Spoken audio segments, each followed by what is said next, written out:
Denda 30 juta atau penjara selama 1 tahun.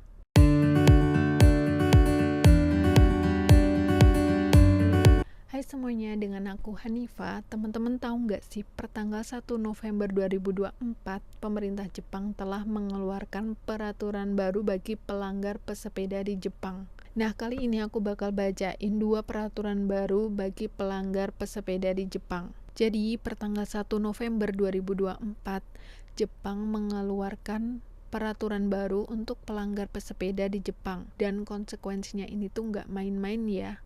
Peraturan yang sekarang itu lebih diperketat lagi. Nah, aturan baru ini merupakan upaya dari pemerintah Jepang untuk meningkatkan keselamatan bagi para pesepeda dan juga para pejalan kaki. Karena telah terjadi beberapa kasus kecelakaan yang mengakibatkan cedera, bahkan sampai kematian, yang melibatkan pesepeda pada tahun ini. Hingga bulan September itu ada sekitar 126 kasus bersepeda sambil berdistraksi. Nah, berikut sanksi yang akan dikenakan bagi para pelanggar. Yang pertama, menggunakan ponsel saat bersepeda. Contohnya, kalian sedang naik sepeda, terus sambil lihat HP atau sedang telepon gitu ya. Itu dame, nggak boleh ya teman-teman. Nah, itu juga udah merupakan pelanggaran. Nah, untuk hukuman pelanggar yang menggunakan ponsel saat bersepeda, baik telepon maupun melihat ponsel, itu bisa dipenjara hingga 6 bulan atau denda 10 mang, sekitar 10 juta rupiah. Ini kalau sampai ketilang ya guys, gaji 1 bulan melayang. Sayang banget ya kalau sampai ketilang, dan jangan sampai. Nah, terus kalau semisal terjadi kecelakaan atau terjadi situasi yang berbahaya karena main HP sambil bersepeda, ini bisa dipenjara hingga 1 tahun dan denda 30 mang atau sekitar 30 juta rupiah. Wah, ini Jepang benar-benar bertindak lebih tegas lagi ya. Yang kedua, berkendara di bawah pengaruh alkohol. Nah, ini bahaya ya, kalau habis minum alkohol atau osake naik sepeda itu gak boleh. Minum alkoholnya aja gak boleh ya, apalagi habis minum alkohol naik sepeda itu dame.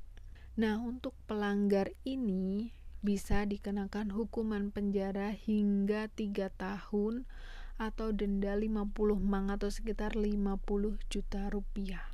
Ya baik, ini sangat takai alias mahal ya.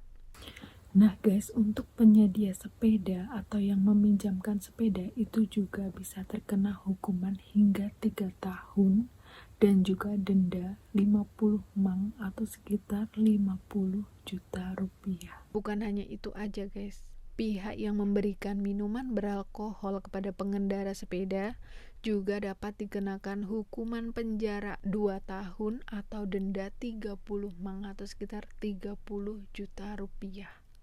Jadi buat yang ngasih minuman alkohol ke pesepeda itu juga bisa kena ya, jadi hati-hati. Nah oke teman-teman, itu dia 2 peraturan terbaru yang dikeluarkan oleh pemerintah Jepang.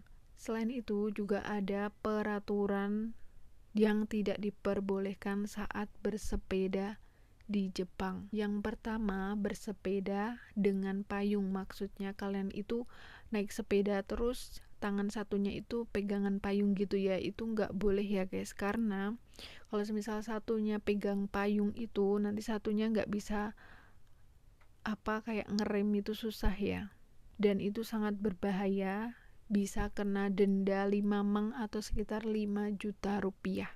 Yang kedua, bersepeda sambil menggunakan earphone atau headphone sambil dengerin musik gitu ya, itu nggak boleh karena bisa tidak mendengarkan suara penting seperti suara sirine ambulans ataupun pemadam kebakaran ataupun klakson, bahkan suara orang itu nggak kedengeran ya, dan itu juga bisa kena denda hingga 5 mang atau 5 juta rupiah. Kemudian yang ketiga, bersepeda sambil berboncengan. Dari awal sampai Jepang itu udah diwanti-wanti ya, kalau naik sepeda di Jepang itu nggak boleh boncengan. Nah, kalau misal kalian ketahuan boncengan itu bisa didenda hingga 5 mang atau 5 juta rupiah. Kemudian yang keempat, bersepeda bersebelahan atau jejer gitu ya.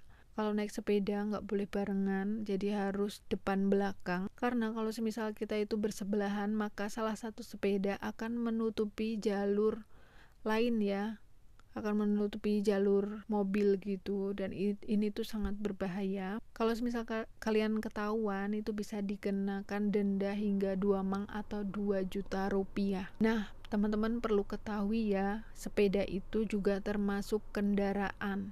Dan kebanyakan para pemagang maupun orang Jepang itu menggunakan sepeda. Jadi, ketika bersepeda harus mematuhi aturan lalu lintas. Ada 5 aturan keselamatan bersepeda di Jepang.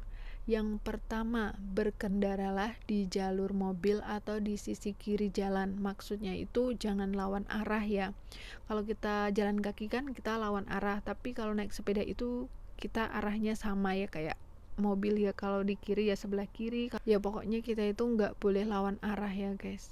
Trotoar merupakan pengecualian, dahulukan pejalan kaki.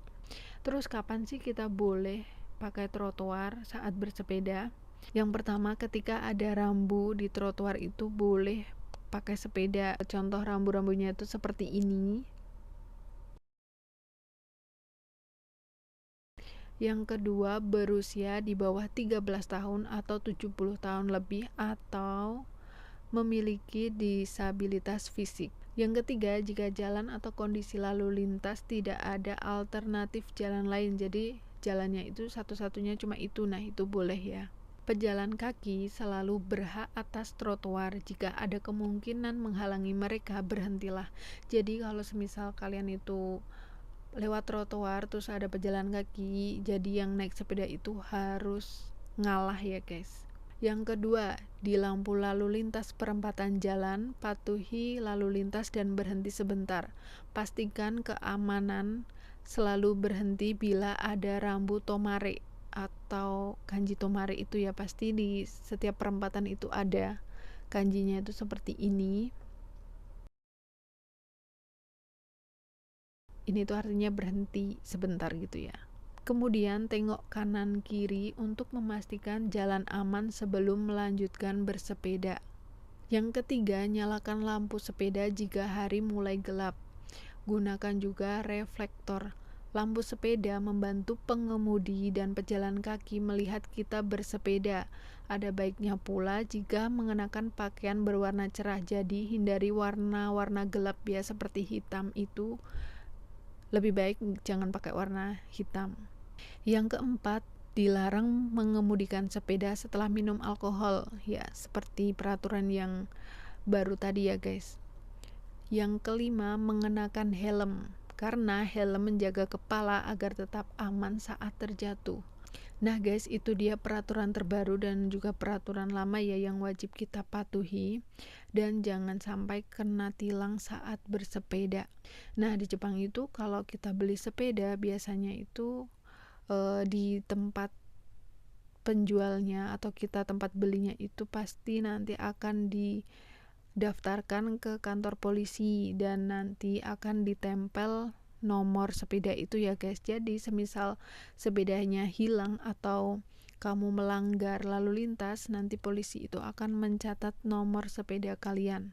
Oke teman-teman, cukup sekian video kali ini, semoga bermanfaat untuk teman-teman semua.